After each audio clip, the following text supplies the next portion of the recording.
भगवत भजन में कायरता, हमारे पास समय नहीं है, हम तो इतने कार्य में फंसे हुए हैं, घंटों प्रपंच करेंगे लेकिन भजन के लिए समय नहीं है।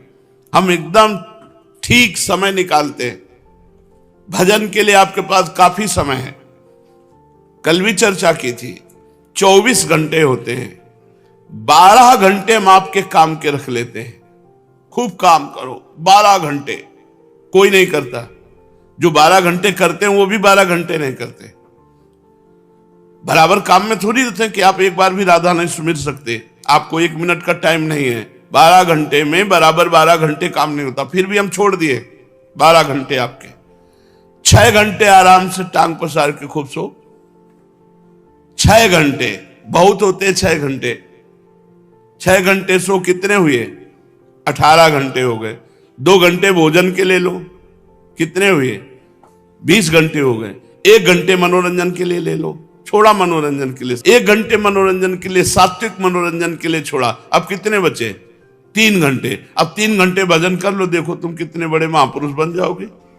3 घंटे 24 घंटे में जो भजन करता है और गृहस्थी के अपने कार्य करके भगवान को समर्पित कर देता है, वो गृहस्थ भी संत है। कहते हैं हमारे पास भजन के लिए टाइम नहीं है। प्रायः 8 घंटे की नौकरी होती है। कोई किसानी भी करता है तो बराबर फावड़ा 8 घंटे थोड़ी चलाता है। ये सब प्रमादी लोग हैं जो कहते हैं हमारे पास भजन के लिए समय। हमने मनोरंजन के लिए भी समय छोड़ा, 1 घंटा, 2 घंटा भोजन के लिए छोड़ा, 6 घंटे शयन के लिए छोड़े, 12 घंटे तुम्हारे काम के लिए छोड़े। अब भजन के लिए टाइम नहीं, कहीं भजन के लिए टाइम नहीं। दिन भर प्रपंच करते घूमेंगे, भजन के लिए टाइम नहीं। तो ये कायरता है। भजन में उत्साहहीनता, अकर्मण्यता, स्वभाव में चंचलता, ये 11 दोष जिनके अंदर वो भ्रष्ट हो जाता है। तर्क, रुक्षता, प्रपंचरति, स्त्री में आसक्ति, बालक आदि के साथ आसक्ति, द्रव्य रुपया वैभव भोग, कायरता, उत्साहहीनता, अकर्मण्यता, स्वभाव में चंचलता, ये 11 बातें साधक को भ्रष्ट कर देती हैं। इनकी कृपा को चिंतन करो हर समय, अपने साधन को चिंतन करो हर समय, इष्ट देव को चिंतन करो। अगर दोष देखने हैं तो अपनी रहनी की जांच करो कि तुम्हारे में कौन कौन से दोष हैं। किसी अन्य साधक की रहनी की तरफ मत देखो, अपनी रहने की तरफ देखो। बुरा जो देखन मैं चला, बुरा न मिलिया कोई, जो दिल खोजूं आपनो तो हमसे बुरा न होए।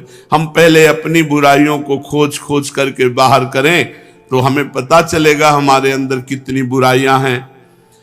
चिंतन करना है तो अपनी रहनी को चिंतन करो, अपने स्वभाव को चिंतन करो, सतत चिंतन परायण रहो अपने इष्ट देव में। हमारे पास समय ही नहीं अन्य चिंतन, अन्य वार्ता, अन्य क्रिया। साधक को जीवन में सादगी भरो जीवन रहना चाहिए।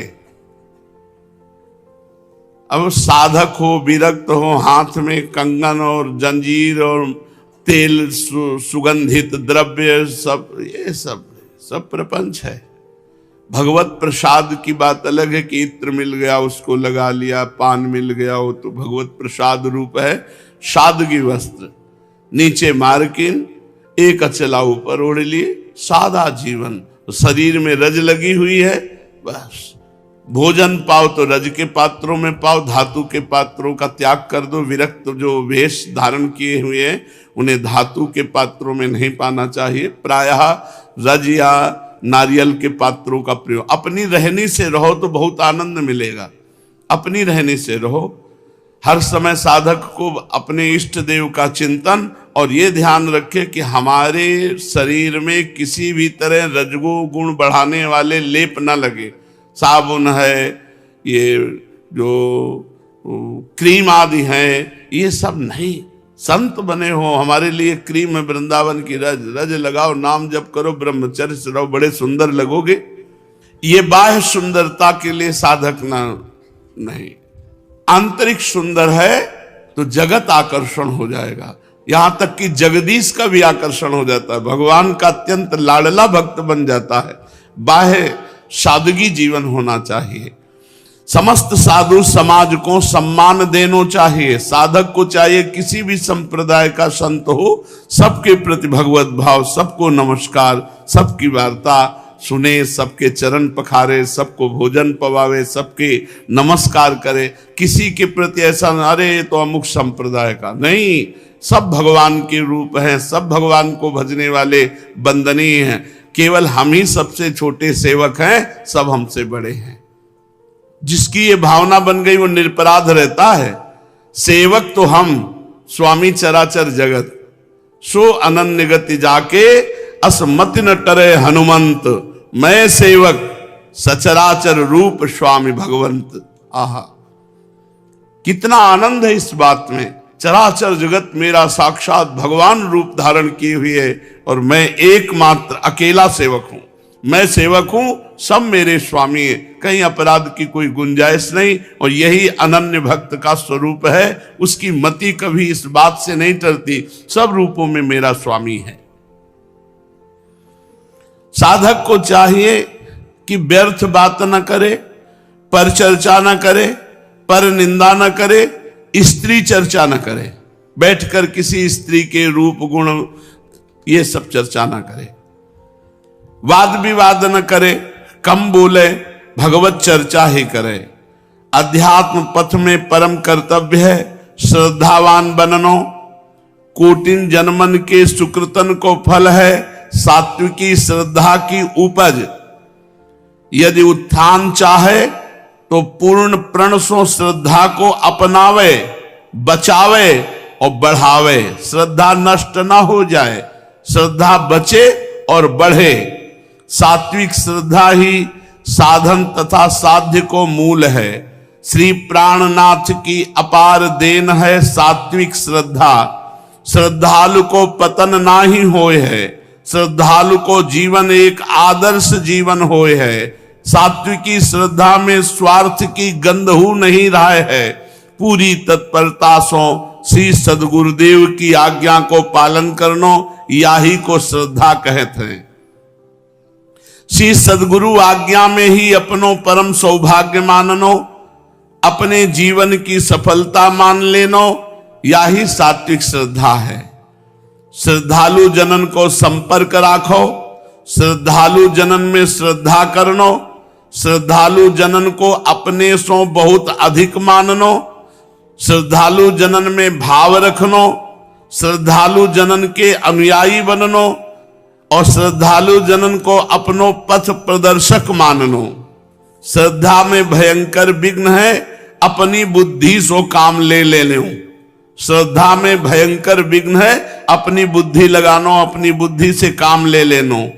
हमारी श्रद्धा ठीक ठीक चल रही है या की परीक्षा है गुरु चरणन में प्रेम बढ़तो जाए, तब समझो कि हम अध्यात्म में प्रवेश कर रहे हैं। जब सात्विकी श्रद्धा बढ़ती ही जाए, भजन में अतृप्ति होए और सबसे दैन्य भाव रहे, सबसे झुक के रहे, तृणादपि सुनीचेनो।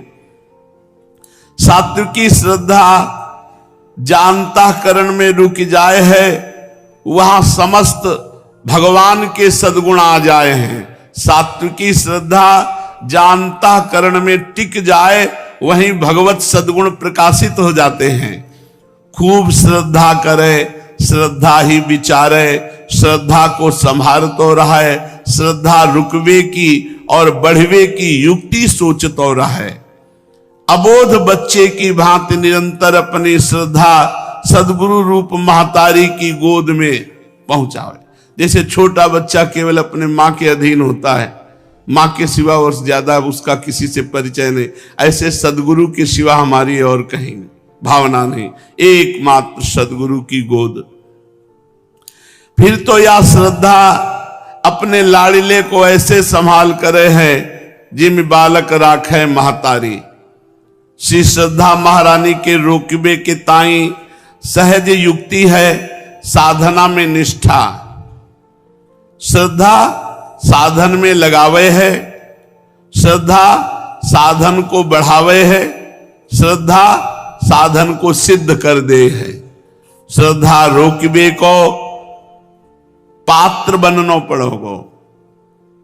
सबसे नीच ये श्रद्धा रुकने का पात्र है। यदि साधक साधन में प्रमाद करिवे लगे तो श्रद्धा महारानी धीरे से भाग जाए हैं। सात्विकी श्रद्धा जाके अंतःकरण में रुक जाएगी, वह साधना में पूर्ण तत्पर रहेगो, पूर्ण सदाचारी बनेगो। श्रद्धा, साधन, सदाचार यह त्रिपुटी कही जाए है। ये तीनों अन्योन्याश्रित हैं। आरोग्य प्राप्ति के ताई जैसे अनुपान, औषधि और पथ्य तीनों एक साथ काम में आवे हैं। इनमें एक की कमी हो जाए तो दोनों व्यर्थ हो जाए। ठीक ऐसे ही भवरोग नष्ट के लिए अध्यात्म पथ में या त्रिपुटी की अत्यंत आवश्यकता है। श्रद्धा, साधना और सदाचार। गुरु चरणों में श्रद्धा, उनके द्वारा दी हुई उपासना को खूब ठीक ढंग से करना साधना, और आचरण पवित्र होना, इन तीनों के द्वारा भवरोग की निवृत्ति होती है। तभी पूर्ण लाभ होए है। एक ही वाक्य समझ लेना चाहिए कि श्रद्धा, साधना और सदाचार जो तीनों एक साथ लेके चले वही जाके सिद्ध पुरुष होए हैं। श्रद्धा, साधना और सदाचार। सात्विकी श्रद्धा, पूर्ण सदाचार और हृदय में निराभिमानता अर्थात दीनता। भजन करके भगवान से भजन ही मांगनो, कोई संसारी पदार्थ नहीं मांगनो। श्री सद्गुरु जनन की सेवा, दीनन की सहायता, महापुरुषन की कृपा की चाह, समय का सदैव सदुपयोग, सद ग्रंथों का स्वाध्याय और संतों का संग, सत्संग, या से निश्चित भगवत प्राप्ति हो जाए है। साधक के ताई परम आवश्यक है कि अपने नेत्रन को बहुत संभाल के उठावे, अर्थात नेत्र देना है तो बहुत संभाल के देखो, कहीं किसी गलत चेष्टा पे न पड़ जाए, कहीं किसी माता बहन के प्रति गलत भाव न कर बैठे। दृष्टि संयम, कम बोलनो वाणी संयम, आवश्यक ही सुननो, श्रवणेन्द्रिय को संयम, सात्विक मित आहार, प्राणन को संयम। आहार सात्विक, मित अर्थात थोड़ा, बहुत आनंद रहता है थोड़ा आहार में। ज्यादा आहार कर लो आंतों में बोझा बना रहता है, भजन की रुचि नहीं रहती। बहुत थोड़ा आहार, फिर उससे दुगना जल, मानो 400 ग्राम अन्न तो 800 ग्राम जल, तो आपका पेट साफ रहेगा, अन्न की गर्मी शांत रहेगी। अब जगह नहीं रह गई है अन्न से, तो पानी कहाँ से? अगर पानी पीने की इच्छा भी करें तो वो पूरा ठसाठस भरा है। अब बोले कब्ज हो गई, अब कब्ज ना हो, दबा दबा के आंतों में ठास ठास के अन्न भर लोगे तो कब्ज नहीं होगी। उचित भोजन करो और उचित जल। वैसे पेट है, इसमें अन्न, जल और वायु तीनों से प्राणों का पोषण होता है।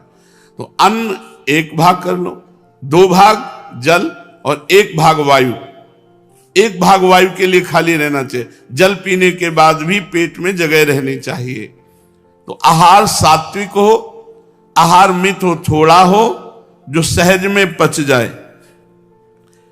और विचारों का संयम, संकल्प विकल्प हो रहे हैं, कल्पनाएं हो रही हैं, आप सावधान नहीं, कितने मिनट निकल गए व्यर्थ का चिंतन करते, नाम छूट गया, ऐसा नहीं होना चाहिए। समय को सदुपयोग करो भगवत चिंतन में। स्वभाव में गंभीरता लाओ, कोई अपराध तुमसे करे तो क्षमा कर दो, सरल व्यवहार रखो, उदार वृत्ति रखो और सहिष्णुता हो। विरक्त स्त्री जाति मात्र सो अपनो संबंध ना रखें, कोई संबंध नहीं, किसी भी तरह का संबंध स्त्रियों से विरक्त को नहीं रखना चाहिए।